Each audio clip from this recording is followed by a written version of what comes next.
Hello everyone, Nate Wolfe here from the Born to be Wild podcast.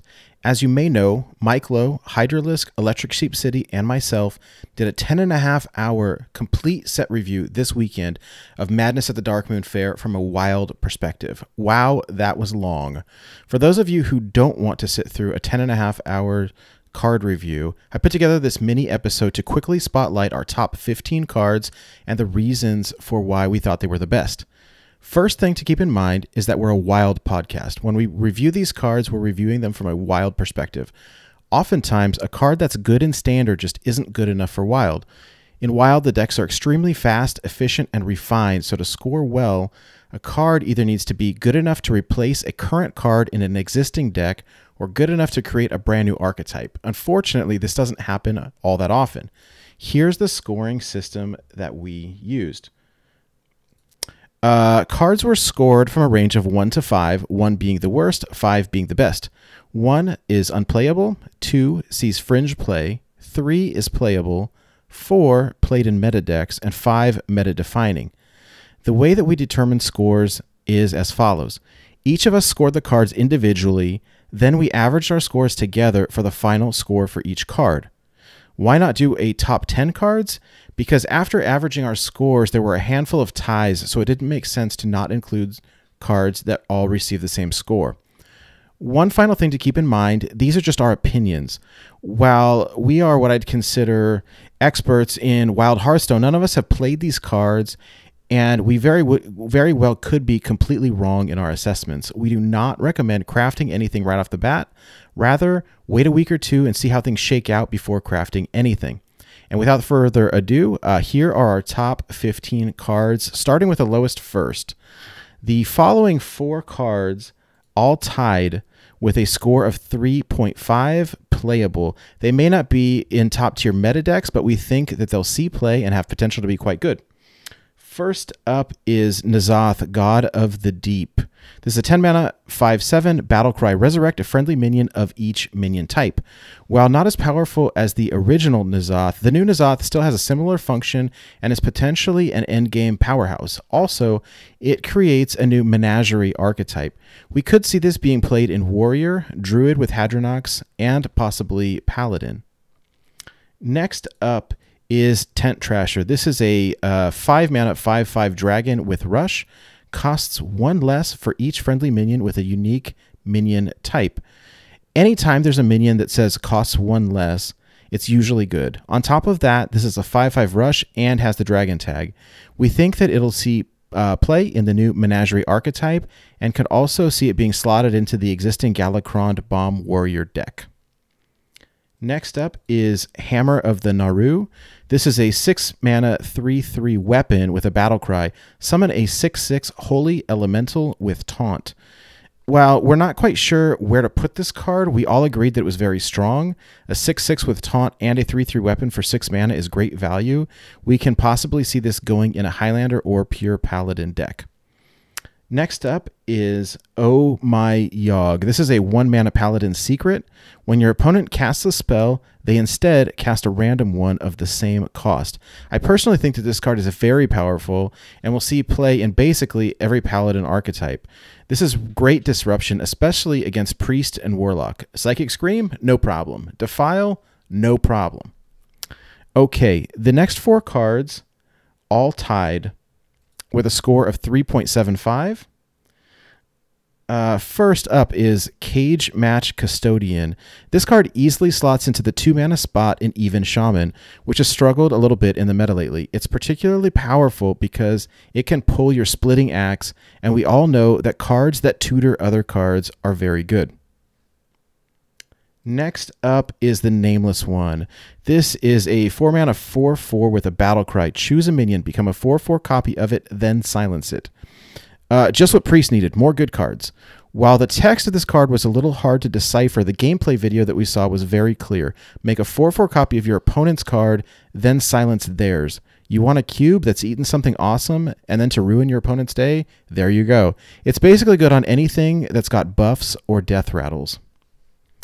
Next up is Blood of the Ghuun. This is a 9 mana 8/8 Priest Elemental. with Taunt. At the end of your turn, summon a 5/5 copy of a minion in your deck. Big Priest has been gone from the meta for a while, and this card might just be good enough to bring it back. We all agreed that it's better than Yasiraj in Big Priest, because rather than pulling a card from your deck and depositing it onto the battlefield, this creates a copy as a 5/5 while the original remains in your deck. Plus, it's an epic, so you can have two. Next up is Sage, Seer of Darkmoon. This is a mage 6-mana 5/5 with a battlecry. Draw one card, upgraded for each friendly secret that has triggered this game.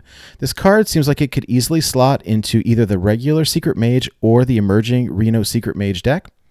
By the time you reach turn 6, you should have had 2 to 3 secrets triggered, and therefore this is a 5/5 battlecry. Draw 3 to 4 cards.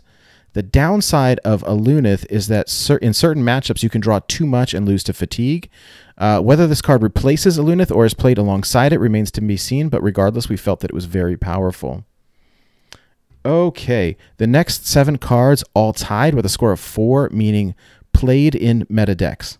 First up is Ringmaster Watson. This is a 5-mana 3/5 warrior legendary with a battlecry.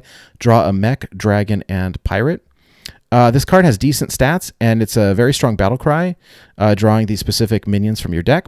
We think that this slots nicely into the existing Galakrond Bomb Warrior deck, and it may end up seeing play in potentially a brand new archetype, this Menagerie Warrior. It definitely needs testing, but we think that there's definitely potential here.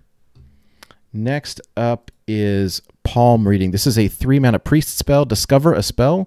Reduce the cost of spells in your hand by 1. We felt like this card would be really strong in the Reno Priest deck. The Discover ability is ancillary to the cost reduction of spells in your hand. When you're approaching your Machine Gun Anduin OTK turn, having a good chunk of your hand being reduced is amazing. Furthermore, even if you play this for tempo, you're potentially able to play your Psychic Scream or other high mana cost cards earlier against aggro, which we saw as a win-win. Next up is Insight, another priest spell. This is a 2-mana spell that says draw a minion. Corrupt, reduce its cost by 2. This card is flat out amazing in Reno Priest, and we think that it potentially replaces a minion like Loot Hoarder or Novice Engineer in the 2-mana slot, even without being corrupted. Reno Priest has become so refined now that it's essentially a draw engine looking for specific key high-power minions like Reno, Raza, Polkelt, Kazakis, and Zephyrs. Raise Dead is so good in Reno Priest because you're only running key high-power minions, so you're likely to get one of them back. Similarly, this card specifically says draw a minion from your deck, so you have a decent chance at pulling one of your key minions. Next up is Lotharxion the Redeemed. This is a Paladin 5/5 demon for 5 mana with a battlecry. For the rest of the game, after you summon a Silverhand recruit, give it Divine Shield. What makes this card so powerful is that its persistent ability that for the rest of the game, your recruits have Divine Shield. We felt like this card was an immediate buff to Odd Paladin, where you're creating 1/1 minions every turn, or 1/1 recruits every turn. Whether or not it replaces Lotheb in the 5-mana slot remains to be seen, but the ability is so strong that we felt it warranted further testing, and we think that the potential here is very good. Next up is Carnival Barker. This is another Paladin minion. It's a 3-mana 3/2. Whenever you summon a 1-health minion, give it +1/+2. Speaking of Odd Paladin, this card also fits very nicely into that deck. You probably don't want to play this on 3. Rather, you wait until turn 4 and play it alongside Lost in the Jungle, or turn 5 with your hero power, but the ability is very strong in Odd Paladin. Next up, we have Occult Conjurer. This is an epic mage minion, 4-mana 4/4 with a battlecry. If you control a secret, summon a copy of this. This card definitely fits into Secret Mage, both the regular and Reno versions. It's relatively easy to trigger, and it's 8/8 worth of stats for 4 mana. It seems incredibly powerful. We struggle a little bit in trying to figure out what cards to remove from the current decks because they're pretty refined. But this card is so good that we have to find room. Next up is Lunar Eclipse. This is a druid spell, 2 mana. Deal 3 damage to a minion. Your next spell this turn costs 2 less. We felt like this card was very versatile and that it fits pretty well into almost any druid deck.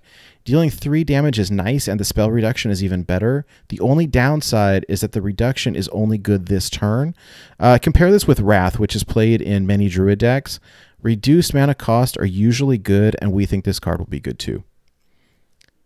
Now, the final 2 cards tied with a score of 4.25, collectively scoring higher than all of the other cards in the set, meaning that we definitely think that they will see play in wild meta decks. First up is Solar Eclipse, another druid spell for 2 mana. Your next spell this turn casts twice. We thought that this card would be good in just about any druid deck, as the card is very versatile. Do you want extra mana ramp? Here you go. Want extra jades? Here you go. Want extra card buffs with aggro druid? Here you go. You want double Savage Roar? Yes, please. All right, and the last card that I wanted to mention today is the Warlock legendary spell, Deck of Chaos. This card says, swap the cost and attack of all minions in your deck. While we agree that the card is slow, the effect is extremely powerful in Warlock. Play a Voidlord. It is now a 3 mana 9/9. Witch Willow becomes a 5 mana 8/5. Dreadlord becomes a 5 mana 8/7. It's also very versatile. Malighost becomes a 4 mana 9/12. We compare this card with Skull of the Minari, which is also played for tempo with a tempo loss, but with a huge upside. And so while this card does require playtesting to determine its true potential, we're very excited at the possibilities and definitely intend to try it out on day 1. All right, that's it. There are some other cards that we really liked. And for those, please check out our complete set review of Madness at the Darkmoon Faire. For more wild content, please check us out at www.borntobewildhs.com. Thank you very much for watching. Have a great day.